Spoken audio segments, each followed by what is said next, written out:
கிறிஸ்துவுக்குள் அன்பான கர்த்தருடைய பிள்ளைகளே, இன்றைய வேத வசனமும் ஜெபமும் லூக்கா எழுதின சுவிசேஷம் 22ஆம் அதிகாரம் 32ஆம் வசனம். நானோ உன் விசுவாசம் ஒளிந்து போகாதபடிக்கு உனக்காக வேண்டிக் கொண்டேன். நீ குணப்பட்ட பின்பு உன் சகோதரரை ஸ்திரப்படுத்து என்றார். என் அன்பு கர்த்தருடைய பிள்ளைகளே, ஆண்டவராகிய இயேசு கிறிஸ்து சீமோன் கூட இருந்த ஊழியக்காரனாய் சீமோன் பேதுருவை சீசனாய் இருந்த சீமோன் பேதுருவை பார்த்து ஆண்டவர் சொல்லுகிறார், உன் விசுவாசம் ஒளிந்து போகாதபடிக்கு உனக்காக வேண்டிக் கொண்டேன். ஒரு ஜெபத்தை சொல்லுகிறார். அப்போ கர்த்தருடைய பிள்ளைகளாகிய நாம எப்போவுமே நம்ம விசுவாசத்திலே பலப்பட்டு இருப்போம் என்பது இங்கே குறைவுபட ஒரு சூழ்நிலை வருகிறது. அதைத்தான் ஆண்டவர் இயேசு கிறிஸ்து அதை சொல்லுகிறார். உன் விசுவாசம் ஒளிந்து போகாதபடிக்கு. ஒரு பிரச்சனை வந்தோடனே விசுவாசம் போயிடும். ஒரு இடத்துல இயேசு சொல்லுவார், அவிசுவாசியாக இராத விசுவாசியாக இரு அப்படி சொல்லுவார். ஏன்னா பேதுரு என்ன சொல்கிறான்னு சொன்னீங்கன்னா, அவர் அடுத்த வசனத்தை நம்ம பார்க்கும், ஆண்டவரை காவலிலும் சாவலும் உம்மை பின்பற்றி ஆயத்தமாக இருக்கிறேன், என் மனசு ஆயத்தமாக இருக்கிறது என்று சொல்லுகிறார். அதுக்கு முந்தின வசனத்தில் ஆண்டவரே சீமோனை பார்த்து சொல்கிறாரு, சாத்தான் உங்களை புடைக்கிறதற்கு உத்தரவு கேட்டுக்கொண்டான் என்று சொல்லப்பட்டிருக்கிறது. என் அன்பு கர்த்தருடைய பிள்ளைகளே, சத்துரு உத்தரவு கேட்டு நம்மளை புடமிட வருவான்.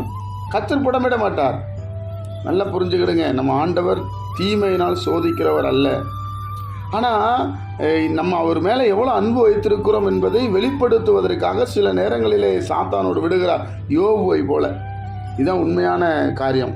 அதனால் கர்த்தருடைய பிள்ளைகள், உங்கள் விசுவாசம் ஒளிந்து போகாமல் நீங்கள் ஜெபிக்கணும். ஆண்டவரே, என் விசுவாசம் இதில் போயிடக்கூடாது, இது சுச்சுவேஷன் இந்த மாதிரி மாறுது, இந்த மாதிரி போராட்டம் இருக்குது, என் விசுவாசம் போயிடக்கூடாது, என் விசுவாசத்தை காத்துக்கொள்ள எனக்கு பலன் தாரும்.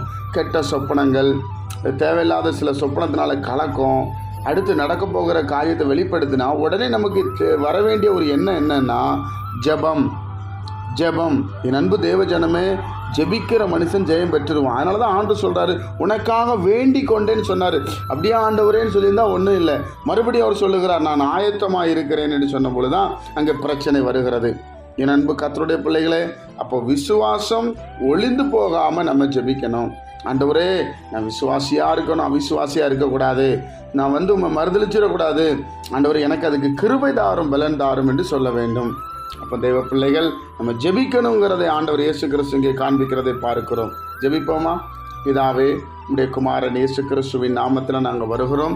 இந்த நாளை எங்களுக்கு நீர் ஆசீர்வதித்து தாரும். உடைய வசனத்தின்படி நடக்க எங்களுக்கு கிருபை செய்யும். ஆண்டவரே, நீர் என்ன விரும்புகிறீரோ அப்படியே நாங்கள் நடக்கணும். உமக்கு மேற்பட்டு எங்களால் போக முடியாது சுவாமி. நாங்கள் குறைவுள்ளவர்கள். உம்மை நேசிக்கிறது என்பதை நீர் அறிந்திருக்கிறீர். ஆண்டவரே, இன்னும் கிட்டி சேர உதவி செய்யும். இயேசுவின் மூலம் பிதாவே, ஆமென்.